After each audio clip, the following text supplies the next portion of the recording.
Hello everyone, it is the time to be baking Christmas cakes. So today I'm going to show you the Christmas cakes I make.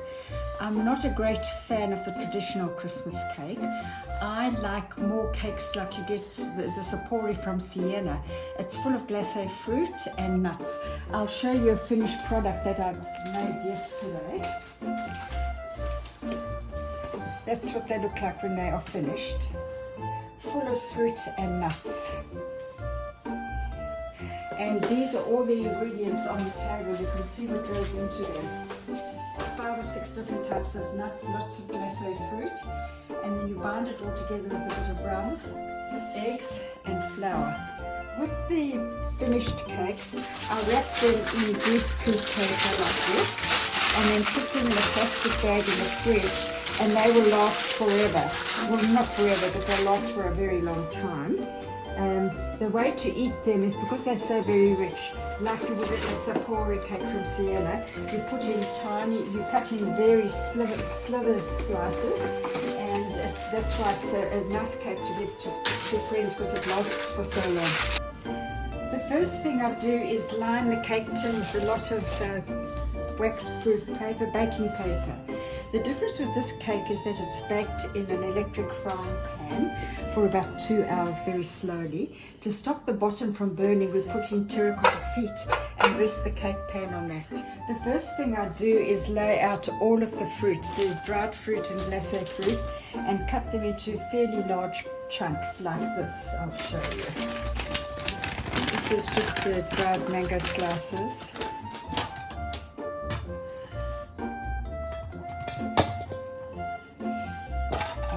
Pineapple pieces, and I'll continue doing this until all of the fruit, the dates and the prunes and the craisins are all in the bowl together. Next I'll cut up some prunes. Okay. Next we cut up some pitted dates into chunk pieces. The next I add a dollop of nice plump Australian sultanas. And a few of Sunbeam Australian currants, not too many. And then we add some nice green plump cherries. I'll just add as much as I think will look good. And the same with red cherries.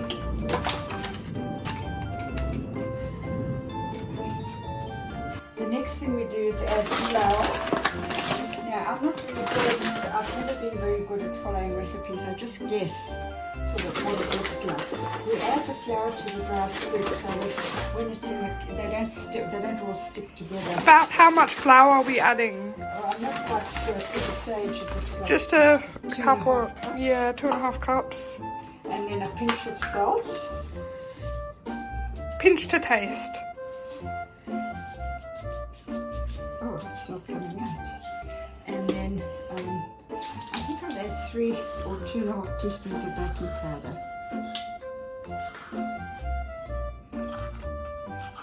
Now make sure you have nice clean hands, because the only way you can mix this flour through the fruit and make sure it's all covered is with your hands. So you give it a good mix so that all of the glacé fruit that's quite sticky and all of the fruit you've cut up is covered in flour, and they don't stick to each other. Looks like it's mixed through. The next thing we do is get all the nuts ready. I don't really measure them. I do, but I always add a bit extra. As you can see, we have 5 different types of nuts. You can add any nuts you like. I usually add my favorite ones. I need some more almonds. Some pecan nuts. You can use walnuts, you can use anything. I particularly like pecans. Cashews.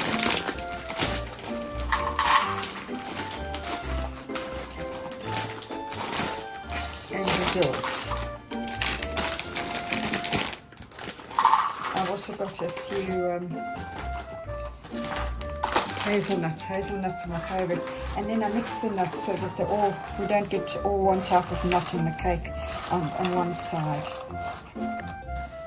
Next I'm going to show you how I mix together the wet ingredients. The recipe that I vaguely follow calls for 3 eggs. I'm going to add 5 because I used a lot more dry fruit and nuts. Next I add a good slug of rum,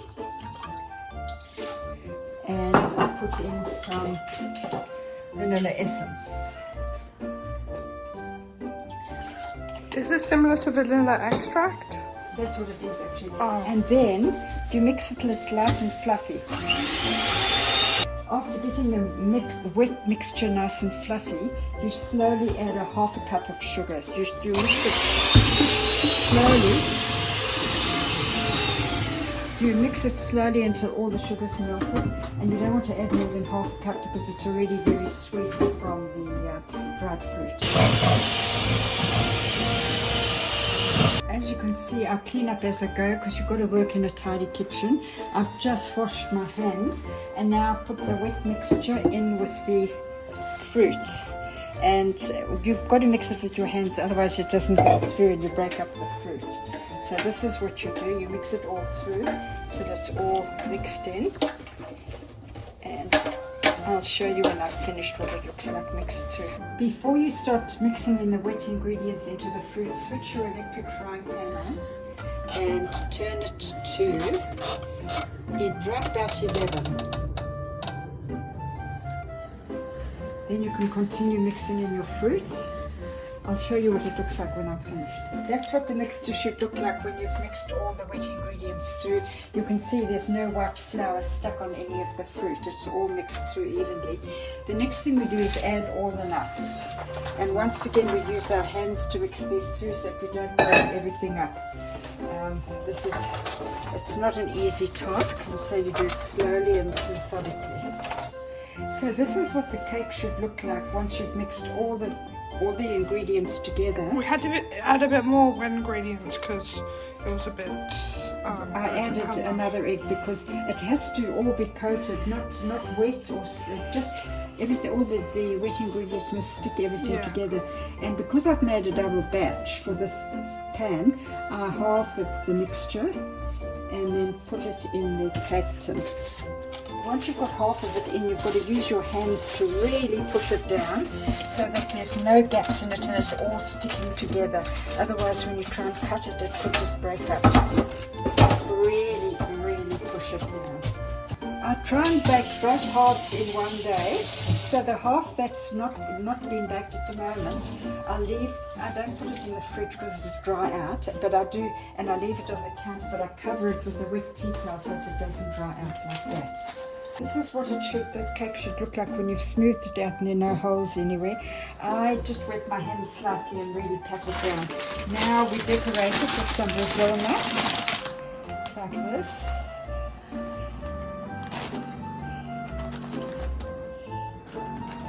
And you push them in tightly so that they don't fall off when you cut it. Also some green cherries, make it Christmassy. And then some red cherries. Oh, does that look good? Now it's all ready to go in to be baked. So I put it in the electric frying pan on high for 35 minutes.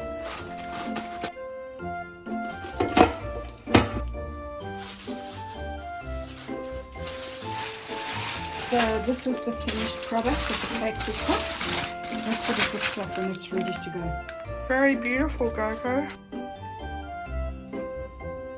It looks quite festive, doesn't it, with the red and green? Yeah.